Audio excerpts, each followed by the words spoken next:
Early June, the United Nations organized its first ever special session of the General Assembly on corruption, called UNGASS.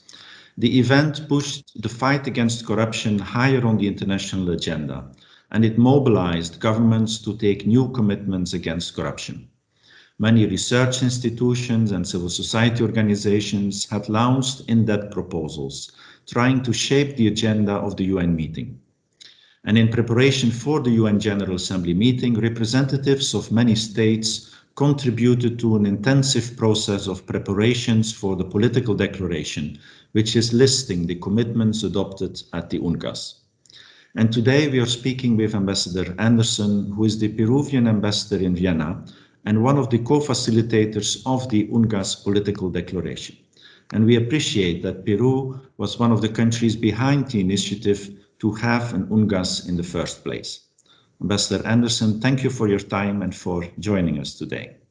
Good morning, and thank you very much for this opportunity that will allow me to explain you and to give you some information about the negotiation process that has been taken here in Vienna.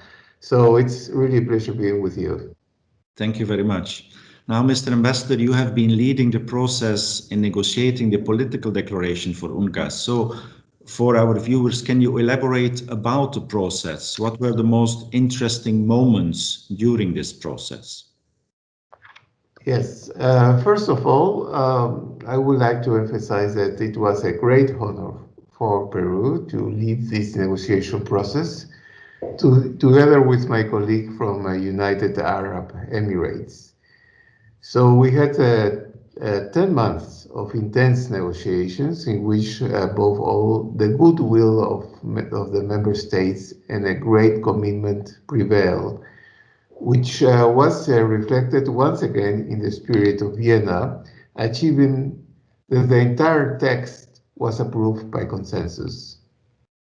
This is very important because a political declaration constitutes a political commitment at the highest level in the fight against corruption. Last year in August, we circulated the zero draft of the political declaration together with a compilation of the contributions on the political declaration received from state parties to the convention. It is important to highlight that the zero draft was prepared with the assistance of the Secretariat, of course, but also taking into account all contributions received by states parties to the convention. Also, we received 46 contributions from organizations in the UN system, NGOs, academia, and also other relevant stakeholders. So the political declaration follows, as you can see, the structure of the UN Convention Against Corruption and highlights its role as a universal instrument in combating corruption, while at the same time we reaffirm the commitment to the Conference of the State Parties, its subsidiary bodies, and strengthen synergies with other international and non-governmental organizations, and reiterating the support, and this is very important, of the implementation review mechanism and its continuation beyond the second review cycle that, as you know, it will finish in 2024.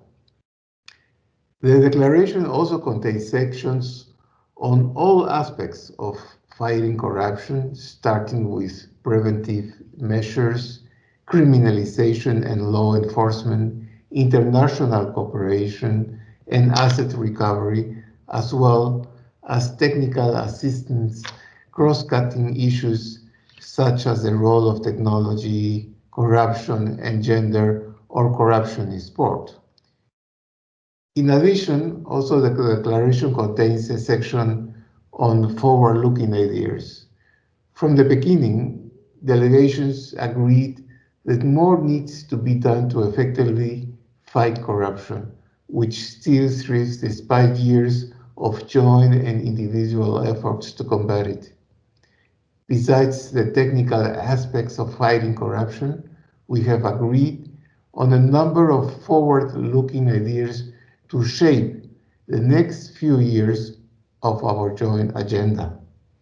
That's why that in the final part of the document, there are two chapters that we're including, referring to the fight against corruption as a facilitating factor of the 2030 Agenda for Sustainable Development, and another chapter related to the vision of the future.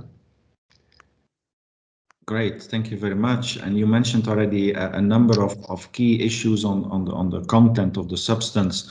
In your review, going through the whole process, what would you consider the top 3 innovative themes or new themes which were covered by UNGASS?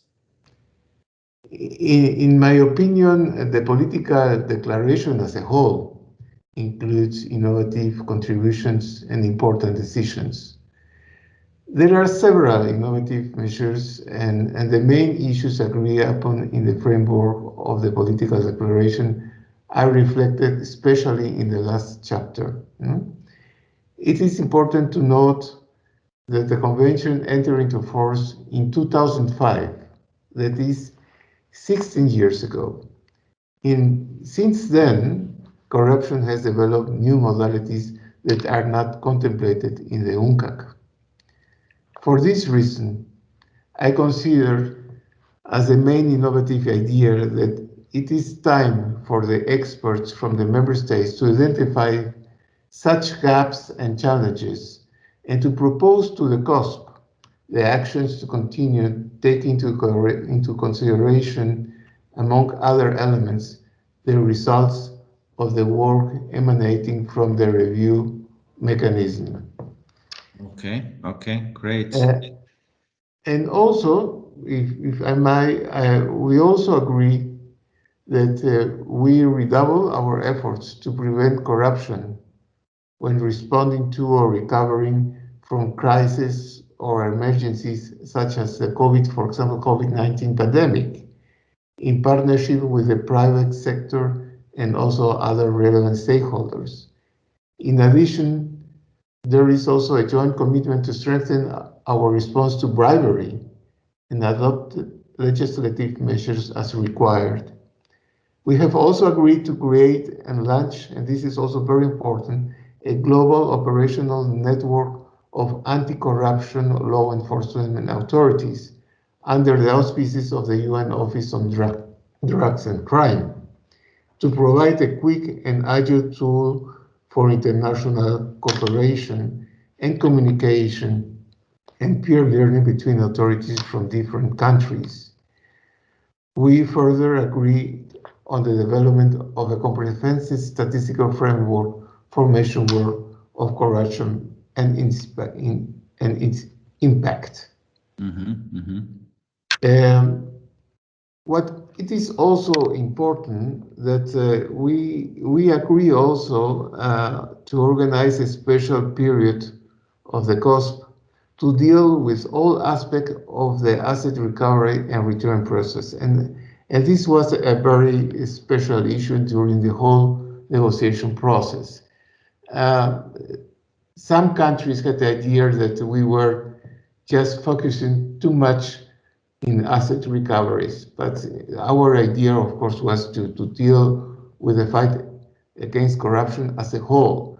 But we decided at the end that it was necessary to organize a special course to deal also on this specific issue on asset recovery and return process, with a view to considering possible areas for improvement to our international asset recovery framework.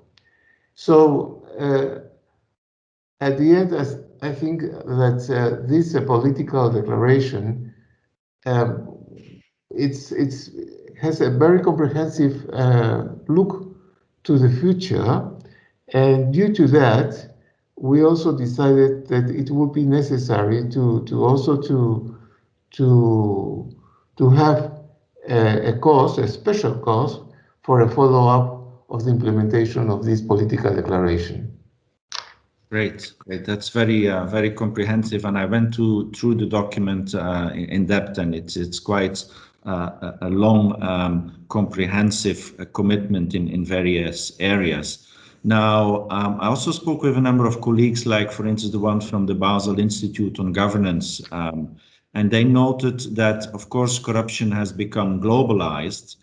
They called it a spider web of connecting politicians and businessmen, regardless of political color or nationality, aided by many middlemen, as they said.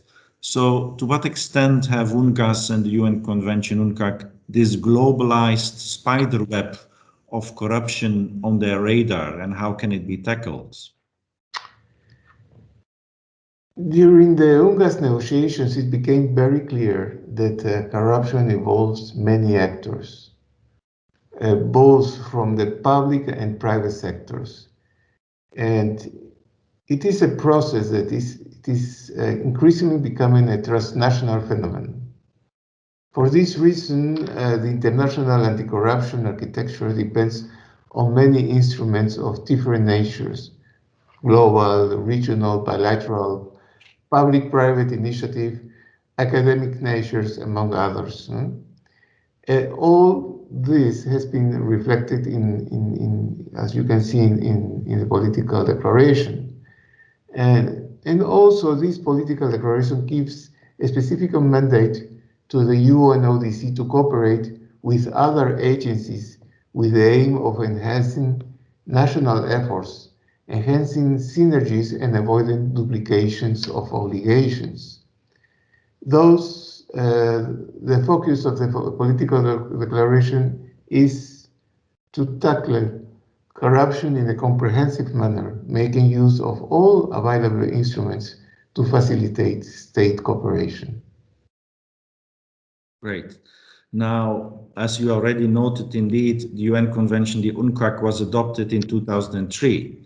And so, of course, a logical question is, how relevant is it still today when the international system and also the corruption patterns have changed considerably? So, for instance, do elements of the UNCAC need to be amended or enhanced in light of new developments, such as, quite significant, the rise of populists co-opting the anti-corruption agenda, or the role of tech companies within election processes, or the role of social media in promoting transparency? These are quite new themes which have emerged after 2003.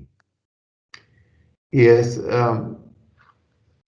I think it's important to say that, and that was also very clear during the whole negotiation process, that the UNCAC is the only international instrument of a universal nature in anti-corruption matters. So its implementation is of vital importance to standardize the laws of the state parties. Indeed, corruption has evolved enormously in recent years.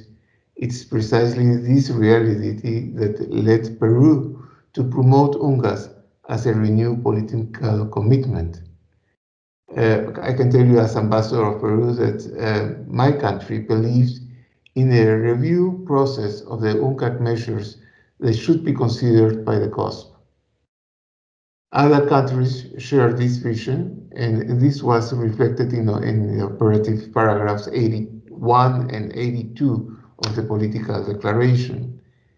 As you mentioned, there are elements that the UNCAC did not consider at the time of its adoption. Some simply did not exist back then. But UNGASS has recognized for the first time that UNCAC has gaps, and this should be the product of a review by national experts through an open intergovernmental process. And one of them, for example, is the asset recovery and the return process. I think there is we have to work on that issue, and this was very clear, reflected during the whole negotiation process. Thank you very much. Now, I also realize UNCAC has mainly existed in the period in which the US, Europe, and Latin American countries were leading the global anti-corruption efforts, But since 2003, for instance, China has becoming a more dominant power. In your view, how might this change the global approach to corruption? What I can tell you about that is that China has had a very important and active participation in the process of negotiating the political declaration. So I'm sure that its contribution in the fight against corruption will be very positive.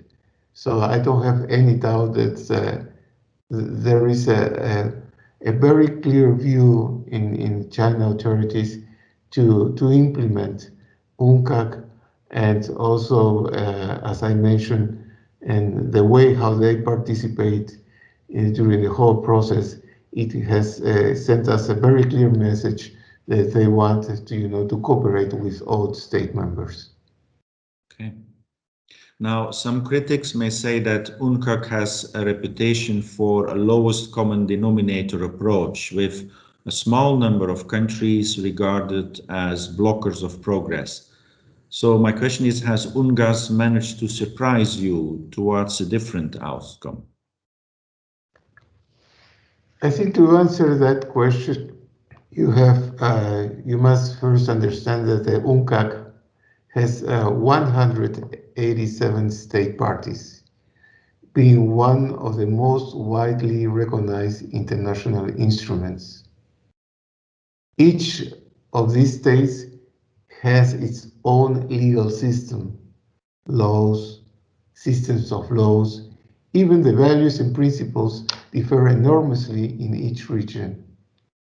The UNCAC represents a great effort of conjunction of all these differences directed to a common objective, to fight against corruption through international cooperation. The UNGASS, like all multilateral negotiation processes, had a negotiation in which the differences between different delegations regarding multiple issues were evident. However, all delegations agreed that the special session represented an opportunity to renew our commitment as an international community. In this way, UNGASS contains highly innovative measures aimed at improving the fight against corruption. The result is a product of a long process of negotiations that gather the interests of all parties involved. I consider that UNGASS represents a turning point in the fight against corruption. From this document, it only remains a look forward and the premise of renewed and updated commitment at the highest level. Thank you, Ambassador. And we are approaching the end of the interview now. In conclusion, let's look at the work of parliaments and parliamentarians at national level. What would be your key message on the role of parliaments in advancing the anti-corruption agenda, in particular now after UNGASS? The fight against corruption is an issue that involves all levels of a state.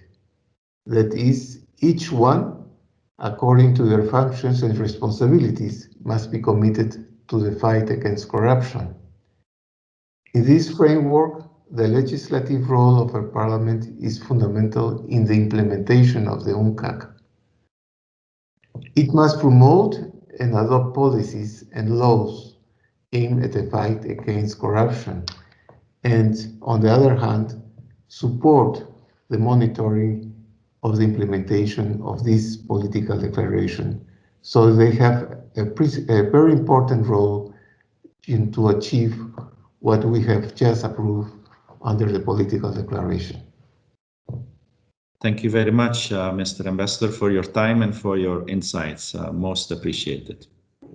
It has been a pleasure for me, and of course, I'm always ready to talk about this very interesting and important issue.